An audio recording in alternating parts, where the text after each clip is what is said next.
and welcome to some more Star Citizen with a roadmap and Alpha 4.8 update. So we've got some details on more of the features and what's likely to be the main focus of this patch, with some additional gameplay and a big activity that's beyond just Fleet Week and new ships. This patch is going to be live in May 2026 and will be part of a 4.8.x patch cycle for a couple of months after that, with new ships like the Gatak Raylan, for example, assumedly going to be in a 4.8.1 patch for June, for example. We had a roadmap update from CIG listing some new features for 4.8, and the meat of this patch is going to be tactical strike groups, implementing a new cooperative ship combat experience featuring a series of objectives and challenges designed for a multi-role fleet. Players are encouraged to bring a diverse lineup, equip the right loadouts, and be ready to refuel and resupply both ships and FPS players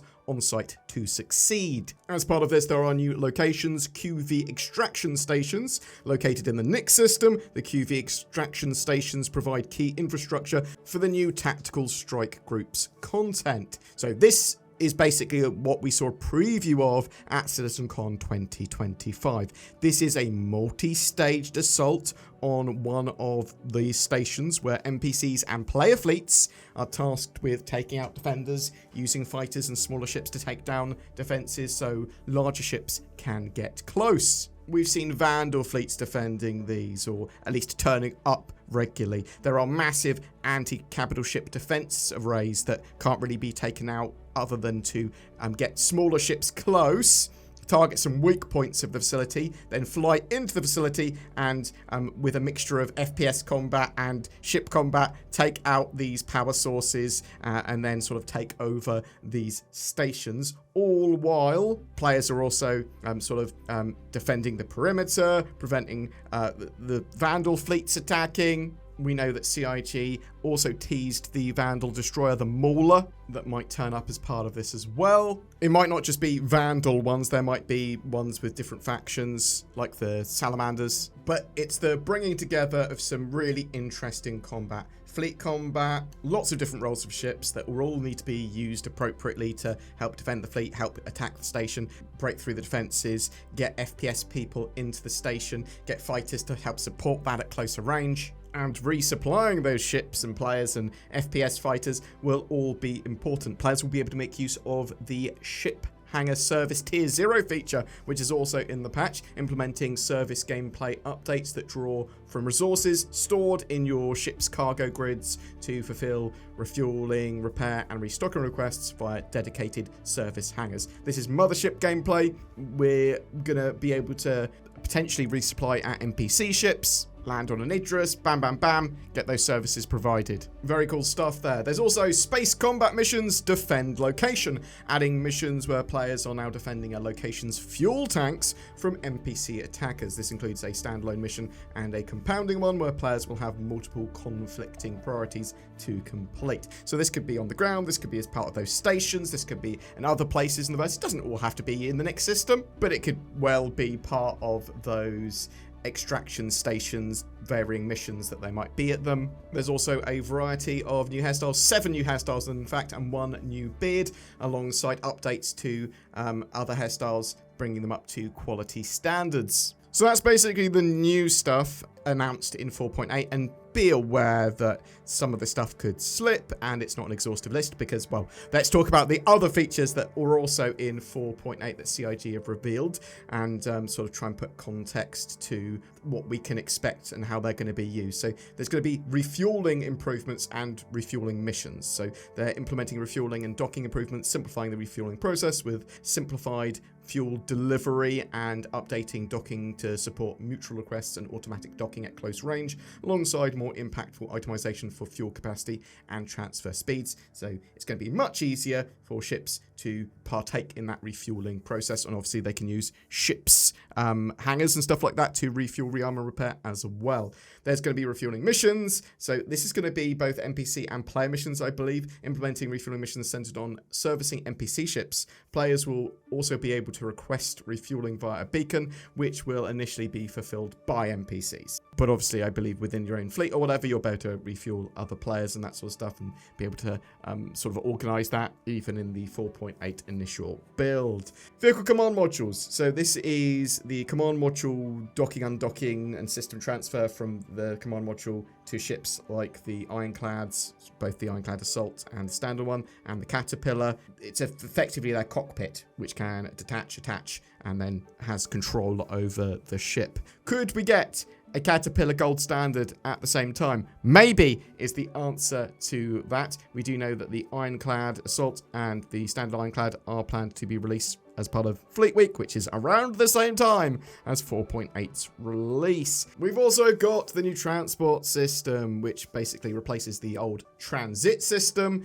Basically, it's better. Trains, trams, elevators, not freight elevators. That is being worked on as a separate initiative. The new sort of transport system is better for server meshing and instancing and going to be a lot more reliable and scalable. They've got cool things in it, like your hangar appears at the top of the elevator list rather than at the bottom. Elevators don't open to voids. They're going to be self-repairing, trams, trains, and elevators as well. They're not in the current tests they were doing with that stuff because they've been tech previewing, testing that stuff. There's also flight suit G-force resistance. So this is basically going, different flight suits have different resistance modifiers to G-forces, so you can basically choose specialized equipment for whatever role or whatever you're planning to do, and this is going to sort of propagate out to the soft class system they've got with armors and that sort of jazz as well. There's some new Wicklow ship offerings and updates there, so expect to see new items and gear there, but also Wicklow has a special Kruger L22 Alpha Wolf there with a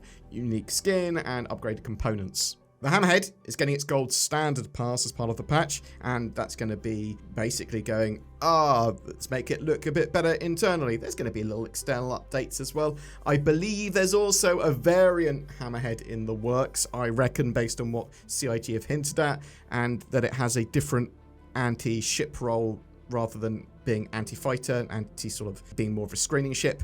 I think it's going to be more anti-larger ship, but we'll have to wait and see. Potentially beam weapons. Anyway, talking about weapons, the Ultraflex crossbow, the long-awaited crossbow featuring a devastating shattering bolt and harsh projectile drop. The Ultraflex crossbow rewards skilled aim with immense power. Its near silent firing mechanism lets you strike quietly and gain the upper hand on your foes. So I think this is a very cool, silly weapon. It's been promised for a long time, and it's going to be turning up. We also have a Castak Arms plasma grenade. They updated the picture now as well as part of the latest roadmap update, but it's basically an area of denial plasma grenade that you throw to prevent people moving into that area. It locks down an area. I would assume it leaves damaging, burning plasma on the floor.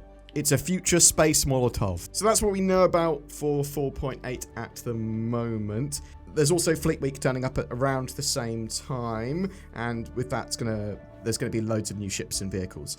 We're expecting the Ironclads to turn up. Also a battle cruiser concept sale, so we won't have the battle cruiser, but they are going to be selling what appears to be their last concept ship. It is going to be a big, expensive super ship, more expensive than any other ship they've ever sold, almost certainly. Also, expect new weapons, items, and components turning up. They like to do that for Fleet Week, like different variants of PDCs, things like that. Last year, we got a surprise Idris release as well, so anything could happen at this year's Fleet Week, and it looks like 4.8 is going to be pretty big. I am expecting like Siege of Orison, potentially even the Planets of Nyx turning up in 4.9 later in July, but we will have to wait and see. As I said, more stuff could turn up for 4.8. There's almost certainly going to be loads of little bits of updates. They like doing ship archetype reworks and sort of balance stuff. There's a huge amount more bits and bobs we're going to be getting for crafting in 4.8 as well. So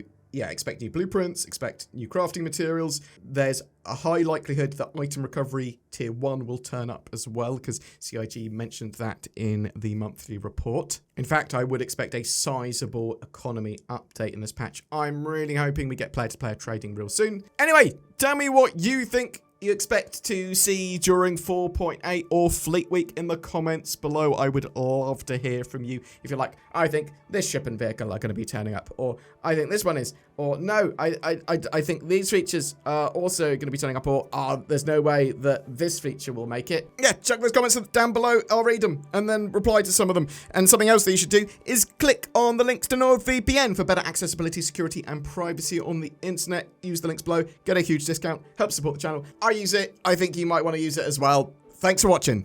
Every month, we have a ship giveaway. April, a little bit different though. We're not just giving a single one away. We are giving away 5 Aurora Mark IIs. Because the Aurora Mark II is out. It's the end of an era. The Mark 1's being sunset, but the Mark II, it's really cool. We're going to give them to 5 different winners, obviously, because just giving 5 Auroras to one person would be crazy. They come with gameplay packages and lifetime insurance, all you need to start your journey in Star Citizen. It's a cool ship to start the game with, but also you can have as a secondary ship while you're waiting to recover your main ship after some sort of misadventure. Just comment on any of our videos made during April 2026 to be in for a chance of winning one of those new Auroras. CIG did give us one of those Aurora Mark IIs, so thank you to them for the support.